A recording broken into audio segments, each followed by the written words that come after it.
Delphine Paillet, bonjour. Vous êtes IA-IPR en physique-chimie et nous allons parler de différenciation à l'aide du numérique. Alors déjà, on va reprendre un petit peu ce que c'est la différenciation et les problématiques que ça peut engendrer dans une classe, par exemple, de physique-chimie.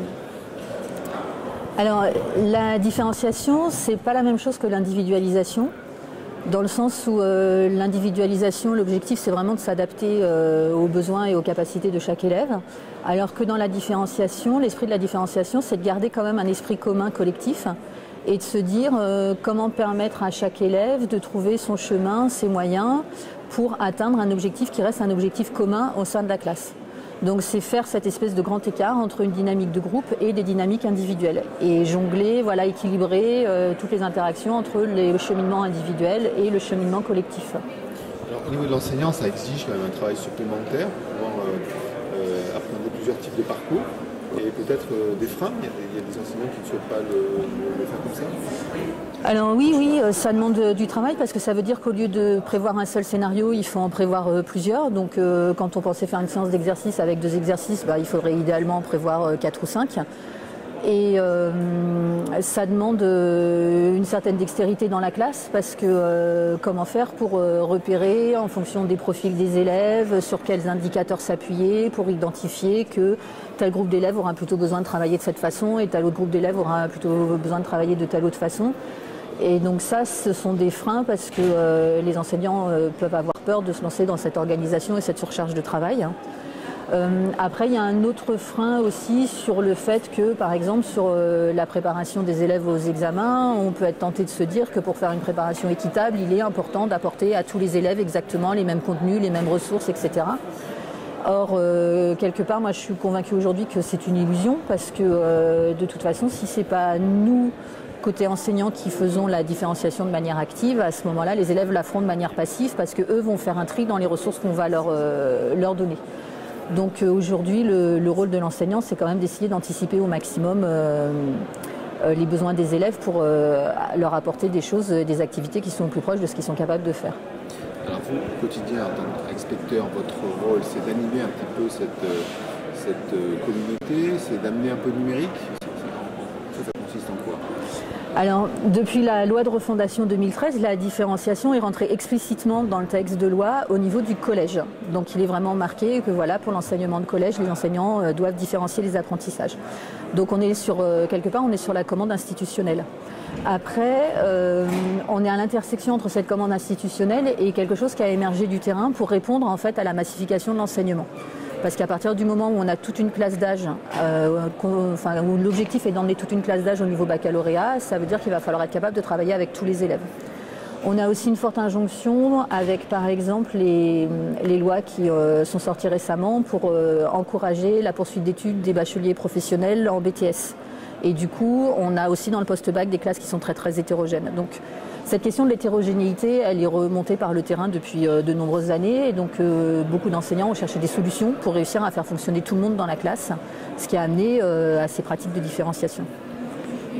Alors, ouais, après mon rôle en tant qu'IA-IPR, c'est d'encourager la mise en œuvre de ces pratiques.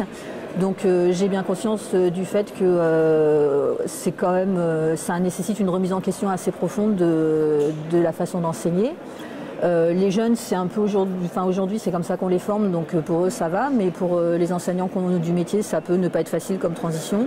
Et ces transitions, ces évolutions professionnelles, on sait bien que ça ne se fait pas avec des injonctions directes et on n'a pas en plus de modèle tout fait parce que c'est vraiment, il faut s'adapter à sa classe, il faut être à l'écoute de ses élèves, etc. C'est des choses qu'il faut construire. Ce qui va marcher dans un contexte ne va pas forcément marcher dans un autre contexte.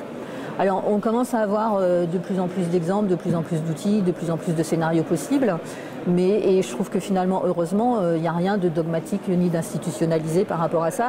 Et quelque part, c'est un énorme espace de liberté.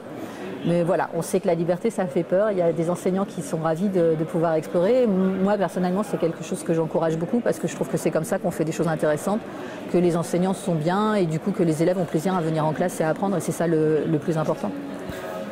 Au niveau du numérique, donc ça aide à mettre en œuvre ce type de différenciation. C'est nécessaire, c'est obligatoire aujourd'hui ou quoi? Alors, le numérique en général, aujourd'hui, je dirais qu'on n'a plus le droit de se poser la question parce qu'il est tellement rentré dans notre vie de tous les jours qu'on ne peut plus faire sans. D'autant plus que si on ne le fait pas à l'école, de toute façon, les élèves ils vont le faire sans nous. Ça interroge énormément le métier d'enseignant, c'est vraiment une grosse question de fond. Après, le numérique par rapport à la différenciation, c'est un énorme facilitateur. Puisque pour pouvoir proposer plusieurs exercices ou plusieurs modalités de travail différentes à plusieurs élèves, le fait de ne serait-ce pouvoir tout mettre à disposition sur un espace numérique et de dire aux élèves, ben voilà, c'est beaucoup plus simple que d'avoir à faire des photocopies des listes, etc.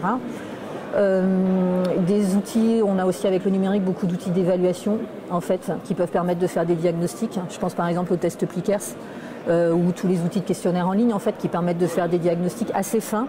Donc voilà, il ne faut pas réduire ça au simple QCM, presse-bouton. On peut faire des choses qui sont vraiment très très élaborées avec des enjeux didactiques derrière qui sont bien identifiés et donc qui permettent de bien repérer le type de difficulté des élèves pour être capable de leur dire bah voilà, si tu as fait tel type de réponse, c'est que tu es sur tel type d'erreur et donc du coup tu vas plutôt travailler comme ça et là si tu es plutôt voilà.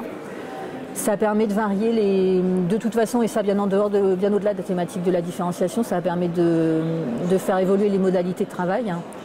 Et en fait, moi, ce qui me paraît intéressant aujourd'hui avec le numérique dans la classe, c'est d'abord quand l'élève peut utiliser le numérique, bien sûr, et surtout tout ce qui permet de faire travailler les élèves sur la production et la communication, l'échange, la construction collaborative. Parce que là, en fait, on est sur des champs, sur des pratiques qu'on arrivait... qui était plus complexe en fait à mettre en œuvre sans le numérique. Parce que c'est vrai qu'aujourd'hui, écrire un texte à plusieurs sur un document partagé, utiliser un forum pour échanger des ressources, voilà, c'est des choses que le numérique facilite énormément en termes d'organisation et de potentialité. Et enfin, dernier aspect, le numérique permet aussi de varier énormément les aspects des ressources, les documents sur lesquels on fait travailler les élèves.